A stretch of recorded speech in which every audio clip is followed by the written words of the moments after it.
But it struck me that in the first segment you used the term woke, and you said that woke is what was sort of ruining everything. And I know that you're no, I didn't say ruining everything. I said that's why Trump could get reelected. That's why Trump could get reelected. Yeah. So the term woke has been, in my view, co-opted by the right and weaponized and bastardized. And so I was surprised to hear you use the term, because historically, as you know, because I think you're quite brilliant, that woke is a word used by the black community to note that we must be aware of social injustices. But words and migrate. So why is that a bad thing? It's not a bad thing. And Patrick Bet-David has had enough of the woke nonsense and all of the lunacy coming from Whoopi Goldberg, Sunny Hostin, Bill Maher, and The View. And in this video, Patrick Bet-David absolutely shreds what The View tried to do to Bill Maher. Now, obviously, if you watch this channel, you know I'm not the biggest fan of Bill Maher.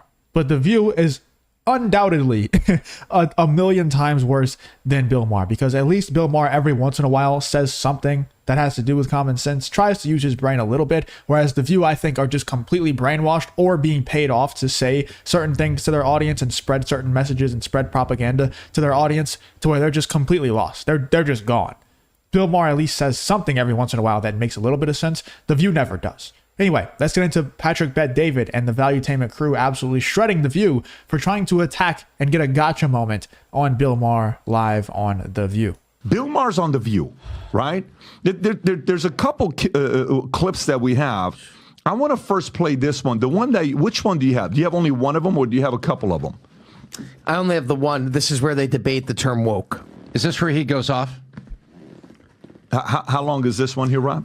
It's 5 minutes, but we can stop it. They get right into it right off the bat. Okay, go for it. Play the clip. Well, I had a different question, but it struck me that in the first segment you used the term woke, and you said that woke is what was sort of ruining everything. And I know that you're no, I didn't say ruining everything. I said that's why Trump could get reelected. That's why Trump could get reelected. Yeah. So the term woke has been, in my view, co-opted by the right and weaponized and bastardized. And so I was surprised to hear you use the term, because historically, as you know, because I think you're quite brilliant, that woke is a word used by the black community to note that we must be aware of social injustices. But words and so migrate. why is that a bad thing? It's not a bad thing, and originally That's exactly what it still means, except we just use it in kind of a satirical way, and now it's been used so much that it's like just a way to describe something, right? We know that it's, and by the way, who gives a shit? Like, we don't care like where the term originated from. It only matters what it means right now. But also, what Sunny Hostin's saying is correct, and that's how the right and people with common sense out there started using the word, because it was originated. I don't know if it originated from black households or whatever the hell she said, but it definitely was a left-wing term used to describe and you know, trying to stay aware of social injustices. And because that's so ridiculous of them to do, and they were using it so much and saying that they're so woke to all of these social injustices, we started using it satirically, ironically, you know, and now it's kind of become this term that we just use to describe the lunatics on the left. Not that everybody on the left is a lunatic, but the lunatic part of the left, you know, the View, Bill Maher, these types of people. And now, you know, I guess Sunny Hostin is mad. The View is mad because we've stolen their word. You know, it reminds me of, never mind. I'm not even going to go down. I was going to say it reminds me of another word that, yeah, you guys probably either know or you don't know. But anyway, I also find this interesting that Bill Maher is now saying, oh, woke is bad and woke is why Donald Trump's going to get reelected and stuff. It's funny how these people always come around, right? They always just somehow find this common sense and find out that they're actually a little conservative and right wing whenever they have a book to sell, whenever they're going on a book tour, right? I'm always weary of these people who have a book to sell, always. You know, Dr. Phil, he's never been like a conservative or right wing or anything like that. He has a book to sell. He goes on this big tour on The View, on so many different shows, Bill Maher, and just tears the left apart. And all the points that Dr. Phil was making are valid. The points that Bill Maher is making are valid. But I don't trust that I just don't trust them. I don't know if this is how they've always been and they're selling out to the left and spreading left-wing talking points and propaganda because they're getting paid to do so, or they know that the pendulum is swinging, you know, and the tide is turning towards the right, and they want to hop on that bandwagon to sell some books, take advantage of it. I don't know. Let me know in the comments. What do you think? Originally, that was absolutely a great thing. Alert to injustice. Who's not for that? But words do migrate. Now, I'll use any term you want. Okay. Because maybe that is a word that's triggering, and so let's not use that word. I don't know, want to call it the super far left, but don't tell me the left Or maybe the super far right. Well, he's talking about the left. Well, then Okay, but we talked about that. I mean, I think we agree about the danger of the super far right, and What is the far right? I would like for these people to give an example of the far right.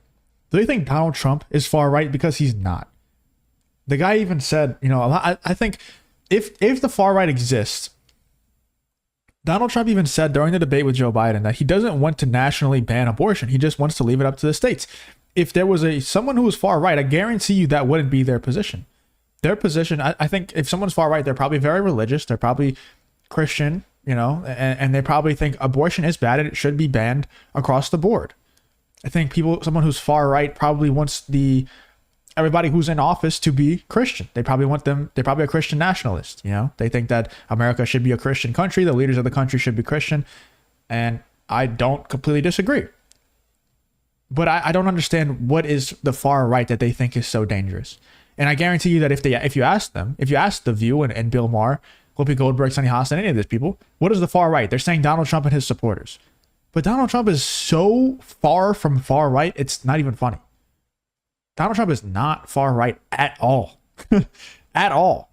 Like I said, in his debate, that's just one example that comes to the front of my mind, but there's so many that I every time somebody says Donald Trump is far right, I go through the examples and I do the research, but off the top of my head, Donald Trump during the debate with Joe Biden said, I don't want to nationally ban abortion. I just want to leave it up to the states. I will not move to nationally ban abortion. He said that. That is not something that someone who's far right says. It's just not. And there's so many examples of him being far right. I don't even think he originally wanted to run as a Republican. I think he tried to run independent back in 2016 at first. I think, unless he was running as a Republican, and if he lost the Republican nomination, he would just go independent. But I don't think he wanted to run as a Republican originally. Maybe I'm wrong about that. Let me know in the comments. Can't say it enough. I think they're the bigger threat. But don't tell me that the left hasn't changed. Mm-hmm. I mean, I'm old enough to remember when it was the conservatives who hated the Jews. Yeah. Okay. Yeah, dead silence because they're not a joke. But, Too dark. Well, maybe it is, but it's true. I mean, if I had any doubt that I was right about the change that's happened in the left, watching people protest for a terrorist organization like Hamas, that straightened me up pretty quick. Yeah. I wanted to ask you about that because I think you're almost a free speech absolutist. You believe totally in the right to say what you believe. But I think a lot of us were disturbed to see terrorist flags being waved on American college campuses and seeing this a generation that some I think genuinely care about the plight of the Palestinians. I think most Americans do, but some who seem to be embracing a terrorist organization over the nation of Israel. What do you make of this moment? What do you think it's a result of? How do we fix it? Well, I mean, it's just astounding to me that they can't tell the good guys from the bad guys. I mean, just morally. I mean, let me tell you, if you're for Hamas, just live in Gaza for a day. And I'm not talking about while the war. I think 99% of the people out there who don't support Israel, Bill Maher thinks that they all support Hamas. And the answer, the reality is they don't. I don't really support either side. There's a small portion of the population. I think people like Hassan Piker, I think he supports Hamas. Like, I think he likes what they did. So there is a small portion of the population that does. 99% of the people who don't support Israel, they don't support Hamas either. They think that's also disgusting. And I just find it very funny that Bill Maher says it's so crazy that these people can't see which side is morally in the right and in the wrong. I find that so funny.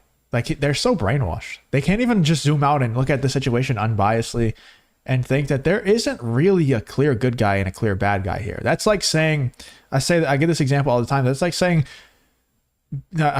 it's like saying the CIA is bad, therefore all Americans are bad. The CIA has done bad things, therefore all Americans are bad, and they are the bad guys. That's the same thing as Bill Maher saying Hamas is bad and has done bad things, therefore all Palestinians are the bad guys, and they deserve to get their whole country leveled. You wouldn't say the same thing about America. I just find that very funny. Like, these people, Bill Maher and The View, they're so brainwashed, man. War is on. I mean, before the war.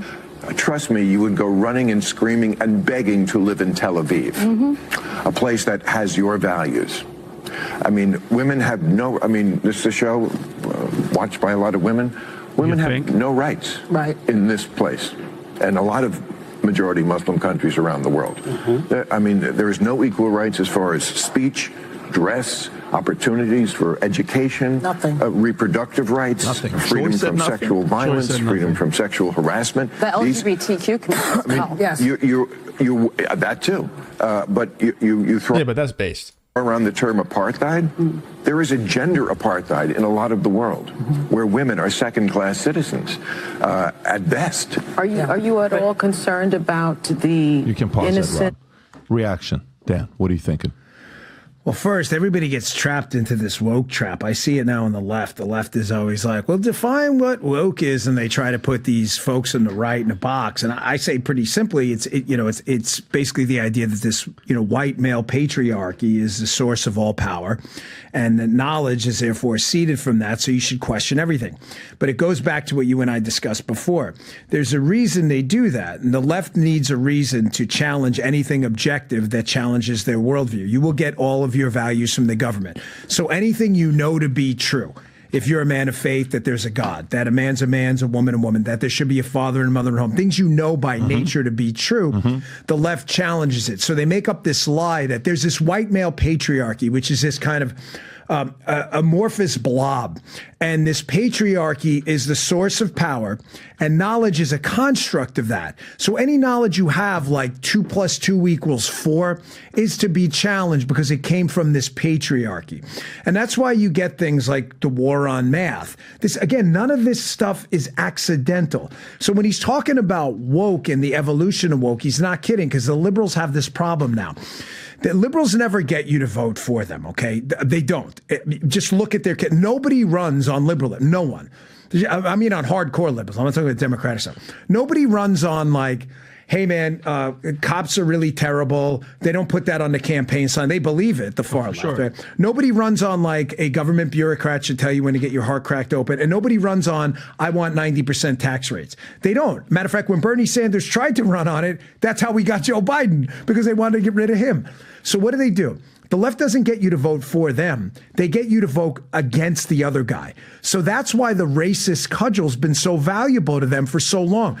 Don't vote for Dan Bongino, or Vincent, or Tom, or anyone else. You guys are all racist. And it worked. Yep. The problem now is the democratization of media. People see through the bullshit. They can just go to Twitter or Truth or anywhere else and see videos of us talking. Like, that's a great point that Dan Bongino just made. Anna Kasparian was talking about the same thing, where the left is never really voting for their candidate. They're always getting pushed this lesser of two evils thing, where the right guy, the guy on the right, the Republican, is so bad that you must vote for the left. You must vote for the Democrats. That's always like, it's never like, oh, this Democrat candidate is so good. He's just a great candidate. It's always, no, that guy over there, he's evil, so you must vote for us, therefore, or else you're evil. And I said that it's only the left that votes for the lesser of two evils. And then a lot of people were saying, no, I voted for the lesser of two evils my entire life. It's like, okay, but that's not what these people are running on. Donald Trump, I guess this time around, is running on, like, look how horrible the country has gotten since Joe Biden has been in office. But that's because it's true. That's because it's the truth. It's objectively true. But it hasn't always been, for the right, for the Republicans, the only thing that they're running on is, you must vote for us because of how bad the other side is. A lot of the times the right actually runs on issues that are happening in the country. The Republican Party or candidate runs on things that are actually happening in the country, whereas the left is always, the Democrat candidate is always running on, other guy bad, you must vote for me. That's the point that I was trying to make. I understand, like, if you're voting for the lesser of two evils your entire life, that's because politicians are normally not good people. Those who seek power normally don't deserve to have it, right? They don't deserve to wield it. They're probably not fit to wield it. So if somebody is looking for the power of being the president of the United States, they're 9 times out of 10, or 9.9 times out of 10, going to not be a great person. So yeah, you're probably going to have to always vote for the lesser of two evils, because politicians by nature are normally not good people. But that's not what the right normally runs on. It's not normally, other guy bad, must vote for me. That's normally what the left runs on. Like, that guy don't sound racist to me. Matter of fact, he's talking about courting the black vote. So what Bill Maher's getting at, to sum this thing up, is he's like, woke has evolved because the liberals had to create new victims that aren't there. If you're a young black man in America today, could you encounter racism? Of course. Is the likelihood of it compared to, say, the 50s? It's geometrically lower. I mean, it's not even close. So what do? They got to keep telling you, no, everybody hates you, especially those conservatives. And that's what he's talking about. That's why the woke left has gone crazy. He's not wrong. Oh, and by the one of, hands down, and I'm being dead serious, one of the worst shows ever in the history that it's even running this long is The View. Even Sunny Hostin, you know the girl that's sitting on the right, she was on a show recently. It was on PBS. Have you seen the show, Dan? It's called Finding Your Roots. And this girl is all for reparations. Just like you said, Dan, everybody's freaking racist. Turns out she found out from the show that her family owned slaves. And she's an advocate of the reparations, stuff like that. So I think she should practice what she preaches. She should give reparations as well. You have the video. Rob, I sent you that video on Slack, and while he's looking for that one, and Dan, you'll get a kick out of this one. Is this it? No, this is Angela Davis. I'll let him play the blood. Tell you what. This is Angela Davis, civil rights activist, former Black Panther. She discovers on this show that her ancestors were white colonists who arrived in America on the Mayflower, and guess what? They owned slaves. Play this, please. So, any idea what you're looking at? That is a list of the passengers on the Mayflower. No, I can't believe this. No. Oh, yeah. My ancestors did not come here on the Mayflower. Your ancestors came on the Mayflower. No. You are descended from one of the 101 people who sailed on the Mayflower. Oof. Yeah, that hurts, huh? That's a little bit too much to deal with right now. Did you ever, in your wildest dreams, think that you may have descended from people who laid the foundation for this country? Never. This is like one of those moments where people on the left, they'd probably just bury their head in the sand and act like they never learned that information because they'd rather live in the comforting truth than the comfortable lie than the uncomfortable truth. That's what they've done their whole life. That's what The View is all about. They just lie because it's comfortable to them. They can just continue to lie and lie and lie, even when they're proven wrong time and time again. It doesn't matter. Just continue to lie. Just lie even more. And that way you don't ever have to actually accept the uncomfortable truth.